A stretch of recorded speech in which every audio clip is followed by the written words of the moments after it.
Kebakaran hebat melanda pabrik ban milik PT Aramijaya yang berada di Desa Harjo Binangun, Kecamatan Grabag, Kabupaten Purworejo, Jawa Tengah, pada Kamis pagi. Lu nonton berita perusahaan kebakaran gitu dong. Oh, perusahaan itu ya? Mungkin saja perusahaan itu punya asuransi loh. Emang asuransi itu apa sih?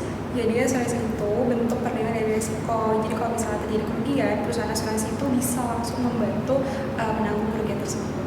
Menanggung kerugiannya gimana?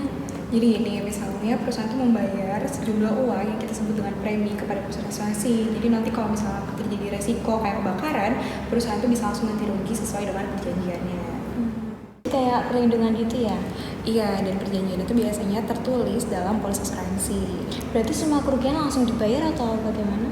Sebenarnya nggak selalu, karena ada aturan dan syarat tertentu. Dan asuransi juga ada yang namanya prinsip itikat baik. Nah, prinsip itikat baik itu seperti apa? Jadi itikat baik itu kedua belah pihak, baik perusahaan dan tertanggung, itu keduanya harus jujur terkait kondisi apa yang akan diasuransikan. Nah, kalau di kemudian hari ternyata ada yang disembunyikan, perusahaan itu bisa menolak jika tertanggung mengajukan klaim. Oh, pantesan banyak dokumen yang harus diperiksa ya? Iya, karena tujuan asuransi itu untuk memberikan perlindungan dan mengurangi resiko kerugian. Gara-gara kebakaran itu juga saham perusahaan mereka itu turun loh. Kok bisa? Iya, karena perusahaan itu ada di pasar modal. Dan itu apa sih? Ini adalah tempat diperjualkan belinya instrumen keuangan kayak saham dan obligasi. Lewat pasar modal juga, perusahaan itu bisa mendapat dana dari masyarakat. Nah, sedangkan investor bisa membeli saham untuk mendapatkan keuntungan. Orang yang beli saham itu disebut investor?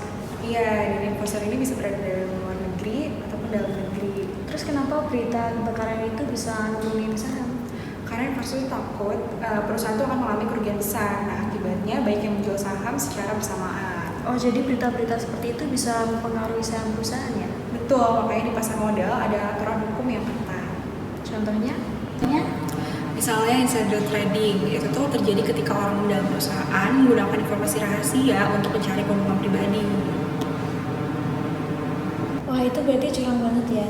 Iya, nah selain itu ada juga nih namanya manipulasi pasar. Misalnya menyebarkan berita palsu supaya harga saham tuh naik turun.